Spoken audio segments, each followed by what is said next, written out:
अस्सलाम वालेकुम students, I hope you all are doing great. As you all know, हम लोग क्लास 8 की साइंस का चैप्टर नंबर 8 डिस्कस कर रहे थे। लास्ट वीडियो में हमने पीरियड्स एंड ग्रुप को डिस्कस किया था और उससे आगे आज हम इस वीडियो में इस चैप्टर को कंप्लीट करेंगे। So let's start the video.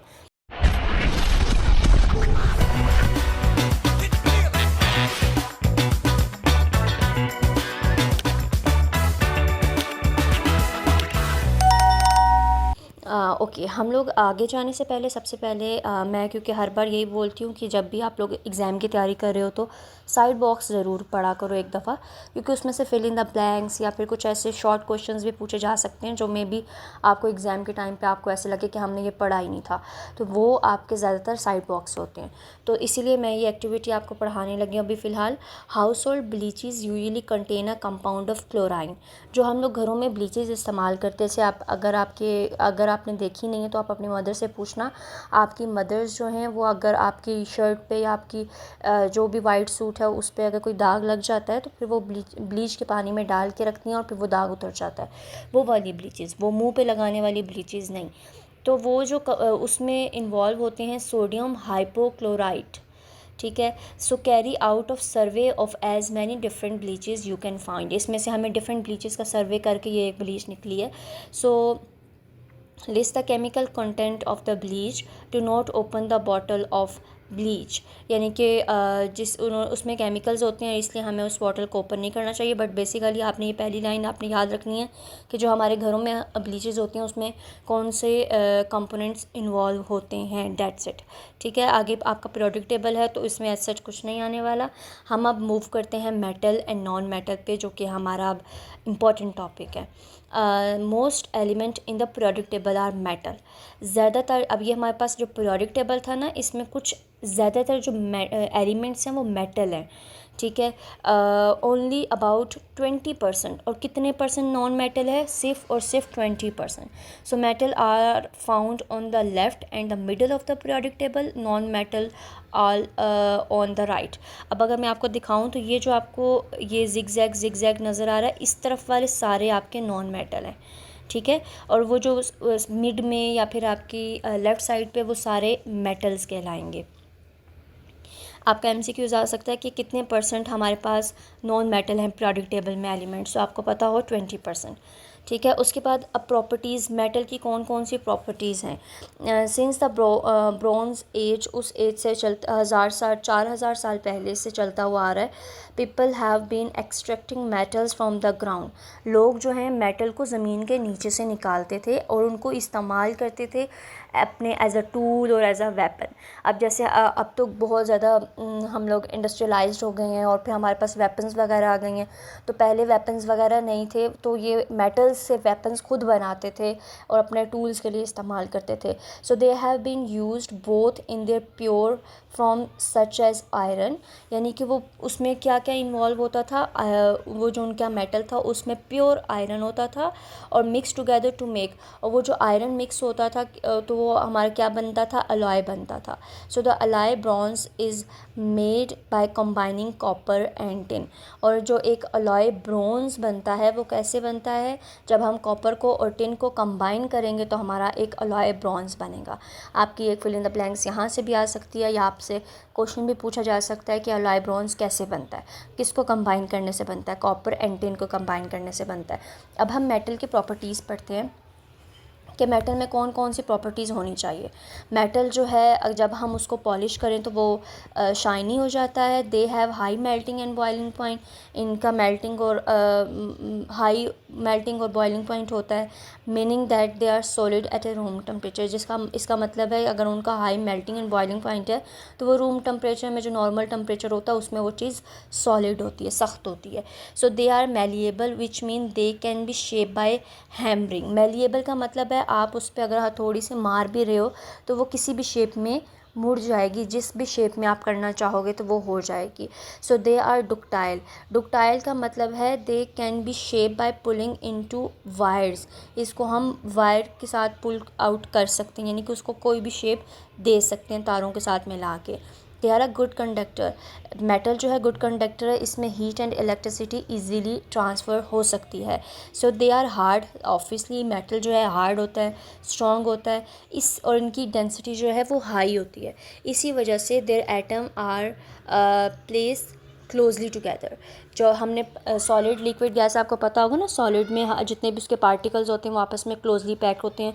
तो मेटल भी सॉलिड है, तो मेटल के भी पार्टिकल्स आपस में क्लोजली पैक होंगे। सो दे आर सोनोरियस। सोनोरियस का मतलब है जब भी आप किसी लोहे की चीज़ पे मारोगे तो उससे आवाज़ निकलेगी। तो ये जैसे रिंगिंग साउंड व्हेन हिट, तो ये वही लिखा हुआ है। तो ये जो इसकी प्रॉपर्टीज़ हैं ये बहुत इंपॉर्टेंट है। इसमें से मे बी आपका मीनिंग पूछा जाए, what is the meaning of sonorous, what is the meaning of malleable, या आपकी 3 प्रॉपर्टीज़ पेपर में ये लाजमी आएंगी, तो इसको आपने अच्छे से करना है, ठीक है। ये तो हो गया मेटल।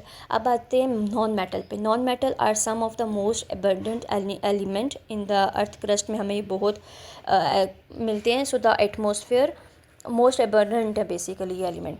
सो द एटमोसफेयर, हवा में, and even on our bodies, even हमारे ज़मीन पे भी मिलेंगे, हमें हवा में भी मिलेंगे, और ये हमारी बॉडी के अंदर भी मौजूद है नॉन मेटल। अब इसमें नॉन मेटल में कौन कौन से आते हैं? कार्बन, ऑक्सीजन, हम लोग ऑक्सीजन लेते हैं ना, तो इट्स मीन नॉन मेटल हमारे अंदर है। सल्फ़र, क्लोराइन, हाइड्रोजन, नाइट्रोजन, सो ये सारी गैसेस हैं जो नॉन मेटल कहलाएंगी। तो ये आपको पता हो कि नॉन मेटल कौन कौन से हैं और ये कहाँ कहाँ पे मौजूद होते हैं।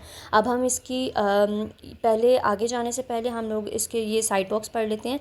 So copper has been used in the making of coin.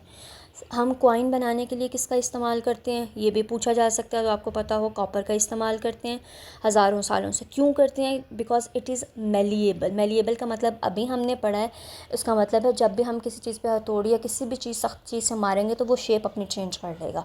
तो इसीलिए कॉइन को मेलिएबल कहा गया और वो कॉपर से बनाया गया, ठीक है। अब यूजेस ऑफ मेटल पढ़ते हैं। सो देयर वो प्रॉपर्टीज़ हमने पढ़ी थी मेटल की।